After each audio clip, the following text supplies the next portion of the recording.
Welcome to Menopause Reimagined. I'm your host, ANDREA DONSKY. I'm a nutritionist for more than 18 years, and I'm in menopause. I'm a menopause educator and menopause researcher.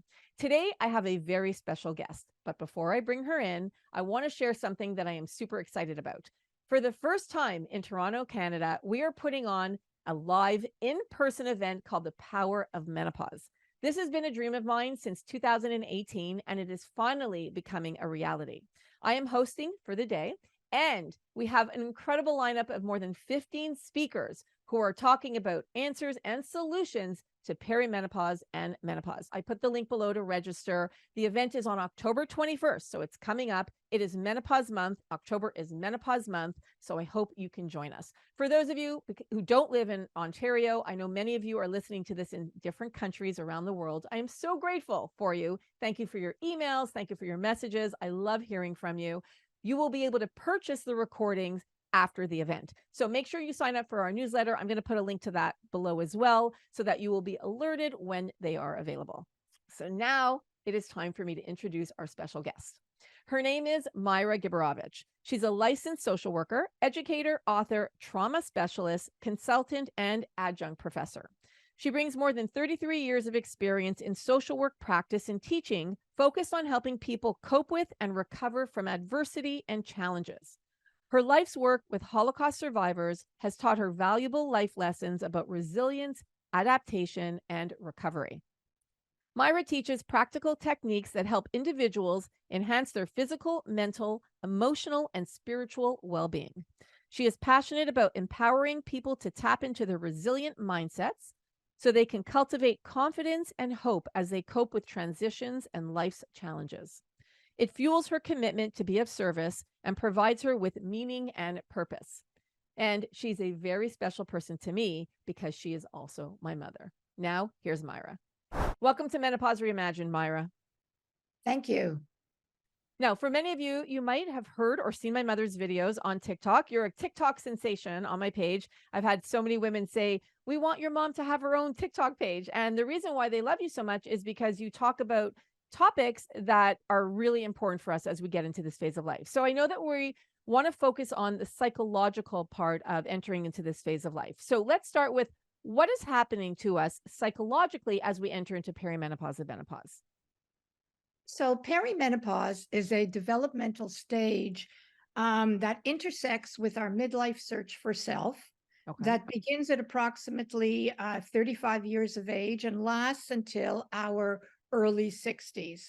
Now, as we go through life, we go through different developmental stages in order to grow into responsible and mature adults. So during this phase of life, we may reassess where we've come from. We may take a look at our regrets, what we could have done, what we should have done. We may examine our milestones, our strengths, things that we're proud of, and also let go of aspects of ourselves that are no longer working.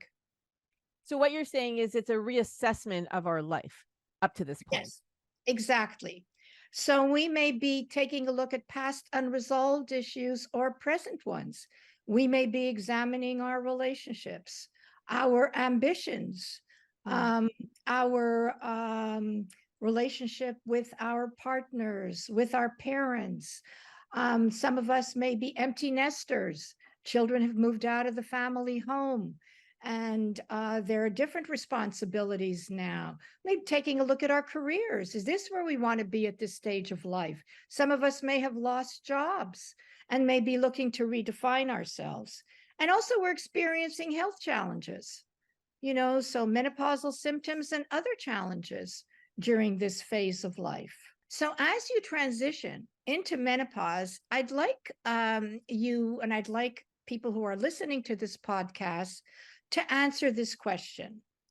Do you see it as a passage into your wisdom years, or do you see it as your years of deterioration because of the symptoms that you're experiencing? And I'd like you to think about your answer, because your mindset will determine your intention and direction. I recently did a video about, there was research on mindset and how we think about this stage of life. And when we think of it as a negative, that we have more symptoms. But I think it's also important to acknowledge that many of us, including me, when I was going through it, I was miserable. Like I had so many symptoms, I couldn't even function some days. So, what's the difference between, like, I just want to be careful to not diminish how we're feeling and be like, oh, no, no, I'm going to feel great. This is fine, when we literally can't get out of bed. So, how do we, I just want to be clear in terms of how we're looking at that from that positive mindset. Absolutely. What you're talking about is toxic positivity, Okay. where we deny our symptoms and we pretend that they don't exist and we put on a happy face. That's not what I'm talking about. Okay. It's really important that when you're not feeling well, to tune into that, the fact that you're not, to give that a voice, to talk about it. But at the same time, too, it's also important to take some steps in making yourself better, something that you can do in order to make yourself feel better. And it can be something as simple when you're having really bad hot flushes and you can't get out of bed in the morning and you're feeling sad, depressed, whatever. Something as simple as just taking the covers off and just standing up, going into the bathroom, washing your face. The important thing is to give yourself a message that you are in charge. You are in control. And my experience has taught me, my life's work has been with Holocaust survivors. And working with them has taught me that our vulnerabilities, our symptoms can coexist with our capabilities, with our adaptation, with our coping skills. Many survivors today are experiencing medical conditions, osteoarthritis, arthritis, higher incidences of cancer, for example. Their traumatic memories are coming back. But they're at the same time, they're continuing to live life, continuing to participate in their activities of daily living, for example. So that's the most important lesson that they have taught me, that our vulnerabilities and our strengths can coexist. We need to show ourselves that we are still in control, that we are in charge. And taking baby steps in that direction is one way to do that. I was just going to say baby steps is really what it's all about. So can you provide some tips that we could do on a regular basis so that we can help ourselves to, so when we're in that feeling, or we're in the kind of the weeds, I always say it's in the weeds, and it's hard to see out of the weeds when we're feeling those 103 plus symptoms, right? So what are some tips that we can do that, again, not the toxic positivity part, but acknowledging what we're experiencing, but helping to shift that mindset? Right. So one of the things that we can do is mantras, having a mantra, positive affirmation, something that works for you. I am choosing to get out of bed this morning. I am tapping into my resilience. I am in control. And then writing it down and posting it in an area that you're going to be able to see it, on your nightstand, for example, on a mirror. And to focus on that for at least 20 or 30 seconds. And what that does is it creates neural connections in the brain. And that's what brain science is showing us. So we're making ourselves feel better. But the key is to do it on an ongoing basis so it becomes a habit. And it takes 21 days for something to become a habit. So that's one thing that we can do. Another thing that we can do, and I find that this is one of the most effective things that we can do, is deep diaphragmatic breathing. And deep diaphragmatic breathing, the technique has changed over the years, was first created by Dr. Herbert Benson in the mid-1970s. And at that time, it was breathing in through, it's the way babies breathe. So breathing in through the nose, extending our bellies, and then breathing out through the mouth and pushing our bellies back in. And then through polyvagal theory, we learned that the exhalation needs to be twice as long as the inhalation. And now the latest technique it's called cyclic breathing. And in cyclic breathing, we breathe in through the nose and filling in our lungs to capacity, and then taking in another breath when we're in capacity, holding for a second, and breathing out twice as long through the mouth. And that's one of the most effective ways to activate our parasympathetic nervous system that helps to calm us down. I was So just going that's to another say, thing. what does it do? Yeah. Thank Yeah, you. it helps to calm us down. That's one of the most effective techniques that we can use. I'm a big fan of mantras. We actually started. So, for those of you who are listening and you are not signed up for our weekly mantras, please do. We're going to put a link below.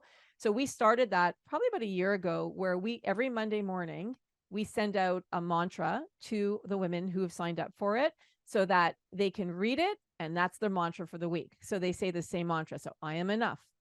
I have enough. Or, I can do hard things, whatever it is. So it's one of my favorite things that we implemented. It's free. So anybody that wants it can sign up for it, and it's awesome. And we get such incredible feedback. So thank you for that. I love that. And I love the deep breathing. Both of those are very helpful. Is there anything else that you do that helps to shift that mindset?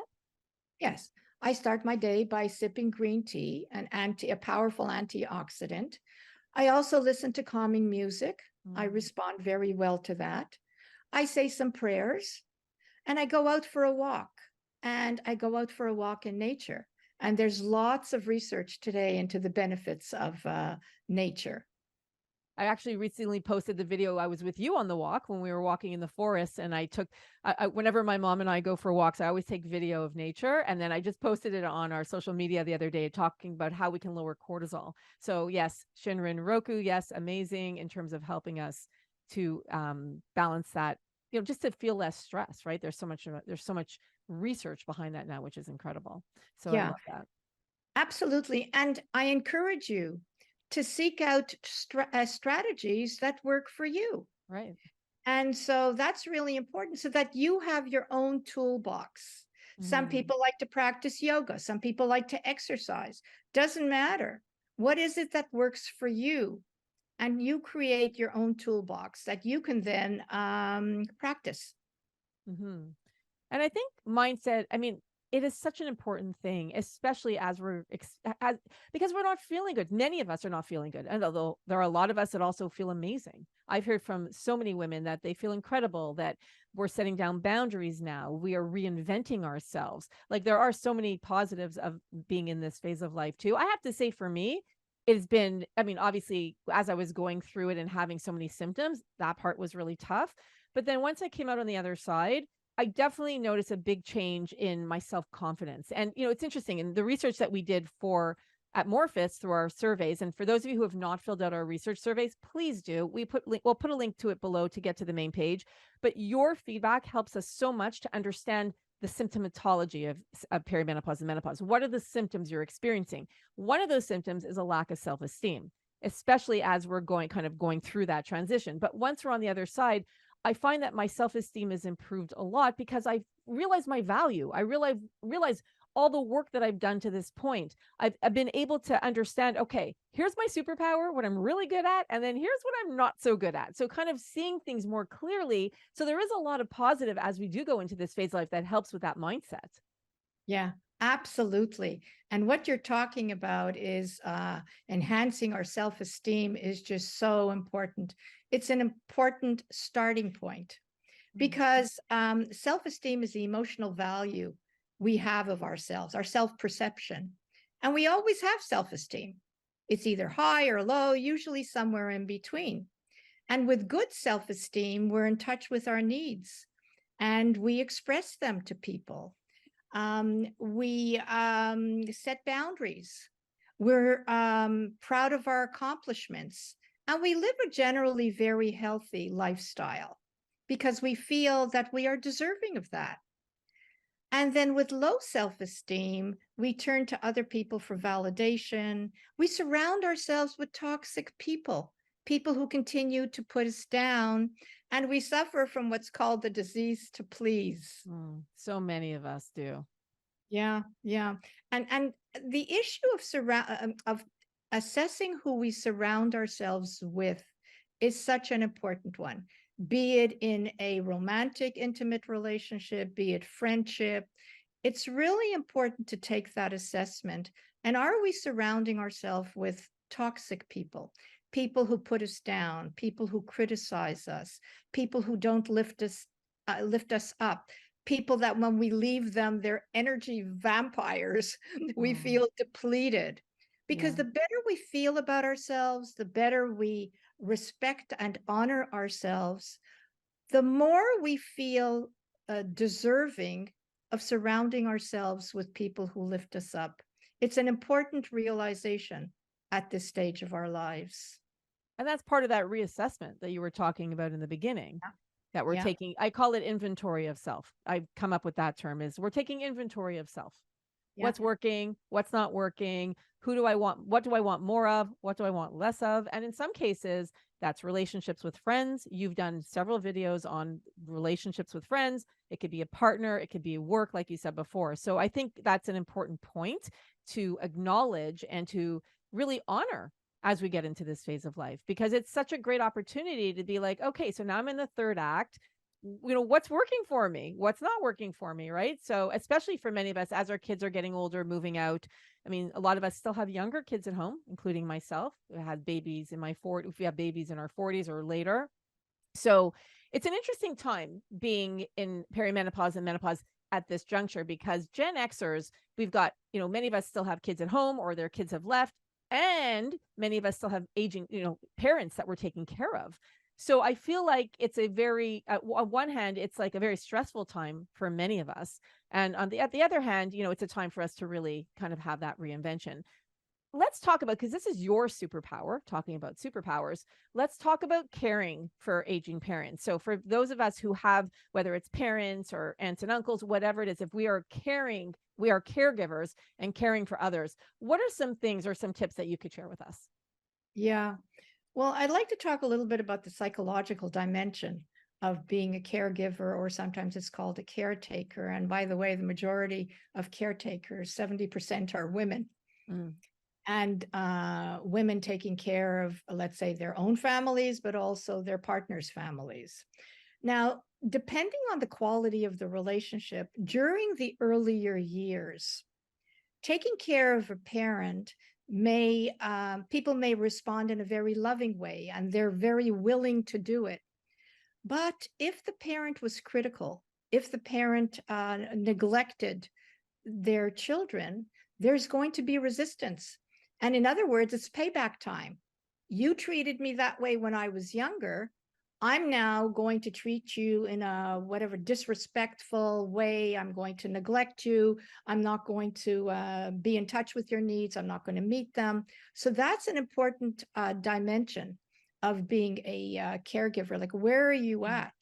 And I see different ways in which people respond. Some of them lovingly, other ways it's strained relationships, other ways it's extreme, intense relationship whereby they don't trust anybody else to come in, or it's estranged, whereby they want to have nothing to do with the parent.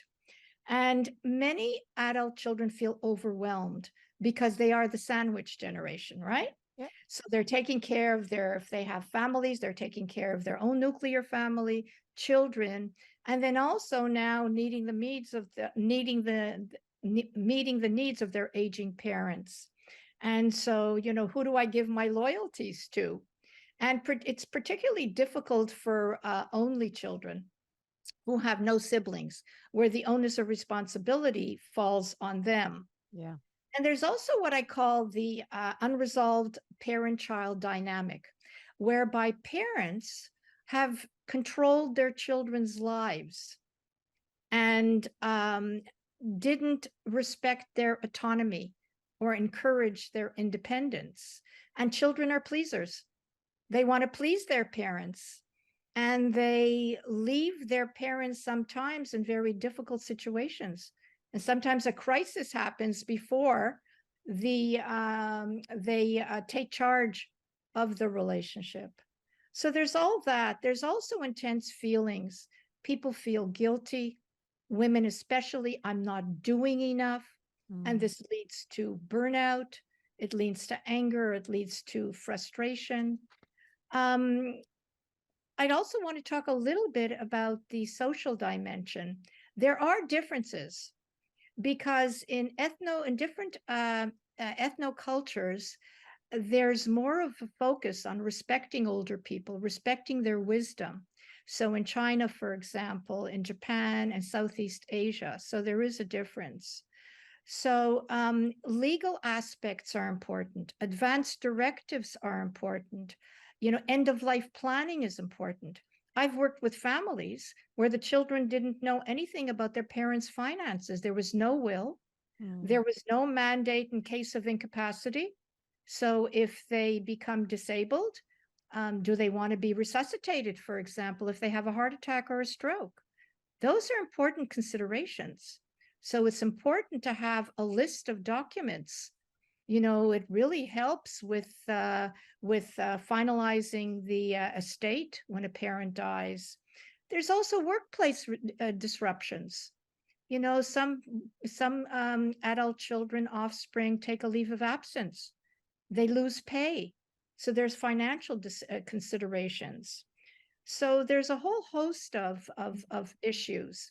The important thing is practicing self-care, knowing what your limitations are, knowing what you can realistically do and what you can't realistically do. Guilt is a feeling that may be there, and you may not be able to get rid of it, and that's okay. But just look to minimize it. And an affirmation that I like to use or present is, I'm doing my best, and that's good enough. It's really an important one when you are in a caregiving situation. And also setting limits on what you can do. I mean, we did this, my brother and I did this with my dad. My dad could no longer live on his own. He was experiencing falls, and we knew it was time for him to move into a residence. We knew that it couldn't work if he moved in with one of us. We were clear on that. And so my brother and I held a meeting, a conversation, and felt it was time for the next stage. And when we presented it to my father, he said, absolutely not. I'm not leaving my home. And we then set boundaries on our involvement. So, okay, if that's the choice that you're making, you can choose to be at home, but we can no longer help you to the same degree that we've been helping you because we're burning out. And especially my brother, he was what's called the primary caregiver, because there's usually someone who is more involved. He's single, and I had a family, so it was very different. And then we gave my dad choices. So these are some residences. We did our due diligence, explored what was available, presented it to him, and asked him to try for 3 months, because most residents will allow you to do a 3-month trial. My experience has been that after 6 months, parents get used to the new environment. So it's, taking charge, having difficult conversations with your parents, having an adult conversation with parents. And but in situations where parents suffer from some type of cognitive incline, some type of dementia, Right. it may not be possible to do that. So these are some of the things that come in. It's a very challenging area. It really is. And we see more and more of it, now during our menopausal years, as our parents are getting older, getting more dependent, but then we have parents too, the baby boomers, who's continue to thrive and, continue to live their lives to their fullest potential. So there's varying degrees. So how do you broach the subject? Like, how do you say to your parent, like, and I know this is something, so you being who you are and the work that you do, you were like, we're 3 siblings. So you're like, here's all my stuff. And you gave each of us an envelope with all your information. But for my dad, and my parents are no longer together, you haven't been for a long time, it was a harder subject to kind of bring up, and I know especially if, any of us, and I'm talking, for my personal family, my brother has an issue with the topic of dying and topic of, no longer being around. So it was a harder thing to talk about. But I've said to my dad several times, I'm like, Dad, we need all your information, because if God forbid something happens, like, we need to know what's going on. So how does one bring that up to a parent? Yeah, that's a really good question. It's to initiate the conversation and to tell them why you're needing this information. Yeah. I mean, that's what you did. And some parents may be resistant in sharing financial information, but the more you keep on bringing up the topic and not going away from it, because what happens sometimes is that because the parent may have a negative response, may not want to do it, then the conversation is dropped. The children have difficulty with conflict. The thing is, pick it up again and pick it up again and let them know the reasons why you're focusing on this. And then eventually the parent may, give in and may give you the information. And I said to Daddy, like, for me, I was like, Dad, if God forbid, like, if something happens, then you're leaving the three of us scrambling. And I said, we can't scramble to find out every aspect of your life. And I was been very, I've spoken to him about it several times, and he was resistant about giving us things, right? Or because it's also our parents facing their mortality, which is a big thing. Yeah, absolutely. It's them facing their mortality if you're asking these questions about advanced directives, for example, but it's also us facing their mortality. So we may want to drop the conversation or may not want to have that conversation. Right. Because our parents are now in the last stages of their lives, and we need to face their mortality as much as they need to face their mortality. It's so true.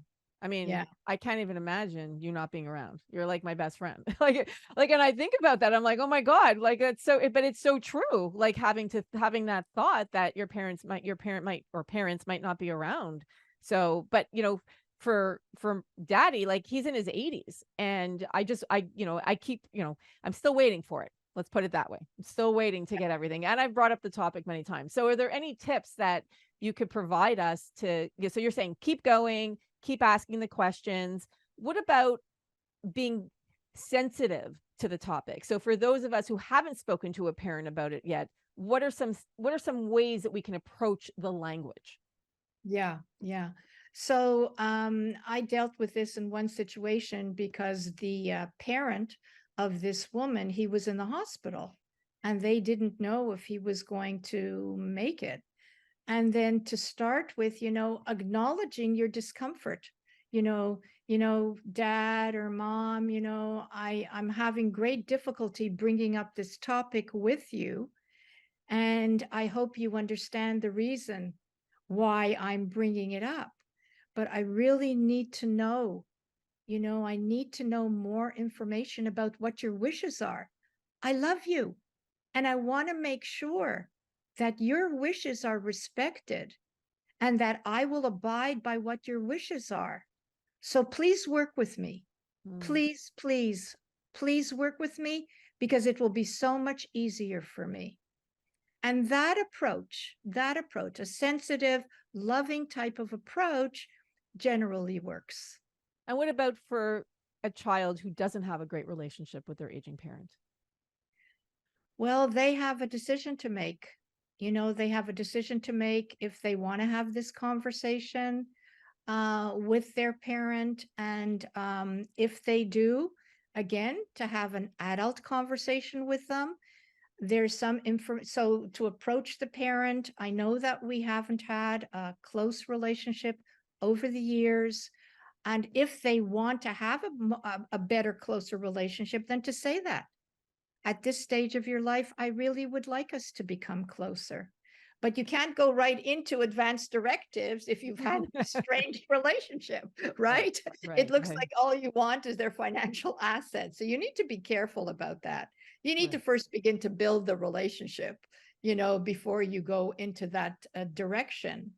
But also to let them know if they don't have advanced directives and the government steps in. The government steps in and makes the decision about who's going to be the beneficiary of their assets. That's another one that's a motivator for people. Good point. So make an informed decision about who you want to be the beneficiary, or else the government will step in and they will make the decision. That's a really good point. Those can be motivating factors too. That was excellent information. So thank you for that. The last thing I want to talk about is self-care, because you talked about how we're the sandwich generation and we're so busy taking care of our kids and our parents. What can we do for ourselves? Yeah. As women, we are not taught to put ourselves first. We're taught to take care of others and to put ourselves last. And when I ask women to tune into their needs and what would they like, some women are like caught off guard. My needs? I don't even know what those are. So it's really important to be in touch with what they are, and it's tied into self-love. Self-love has really gotten a bad rap because we tend to see it as being selfish and self-absorbed, narcissistic sometimes. We don't like it. But it's really important that we recognize our own self-worth, because the longest relationship that we will have is is with with ourselves. right? Exactly. So here are some Exactly. tips for self-care. Carve out me time with no interruptions. And something that you do to please yourself, something that you do to take care of yourself, something that you enjoy doing. And you know what that is, but do it. Also, find a place for yourself in your home, some place that you can go to that you feel comfortable in. And it can be something as simple as a comfortable chair. Teach people how to treat, we need to teach people how to treat us. And then we also need to tune in to what to say yes to and what to say no to. And I want to just mention the podcast, Andrea, that you encouraged me to watch with Julia Dreyfus interviewing Jane Fonda. Oh yeah, I love it. And she's Wiser than me. exactly. She's 85 years old. I'm 76 years old. And she said that she's learned something really important, that no is a complete sentence. And that just was like, wow, that so spoke to me, because I can say no, but I usually qualify it. Oh no, and I make excuses. Oh no, I can't do that because. And for her, there was no need to do that. Yeah. No, it's a complete sentence. So Less I'm is working more. on that one. I'm working on that one.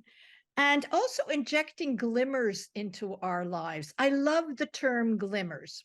Glimmers are happy moments, things that we do that make us feel happy. They can also be called daily doses of delight, DDD.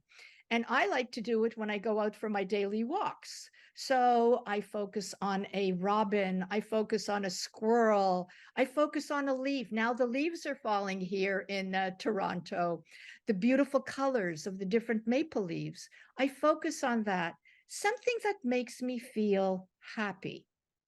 And recently I learned the distinction between happiness and joy. Happiness is something that we focus on external events, something that makes us happy. But joy is an internal process, something that comes from within. So that's what I'm looking to do more of. And getting in touch with my needs is one way that I do that. What is it that makes me feel good? And I don't just need to do it to apply to taking care of others, comforting others. What about me, my relationship with myself? And also, it's important to reach for support if we can't do it for ourselves.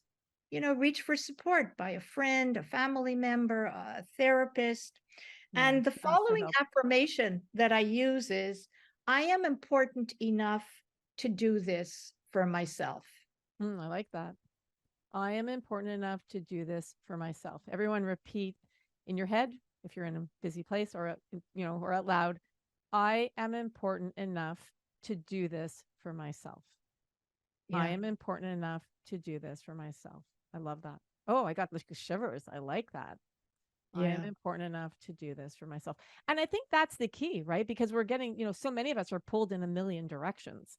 So doing something for ourselves is so important. And even if it's only a few minutes. I Yeah. remember when I was raising my kids, like I couldn't even go into the bathroom without, everyone barging in the bathroom, right? So like a lot of the time we don't have that time or space. So finding something or somewhere that works, I think I love that. That's amazing. Mom, this has been amazing. How could people reach out to you if they wanted to ask you questions or to work with you?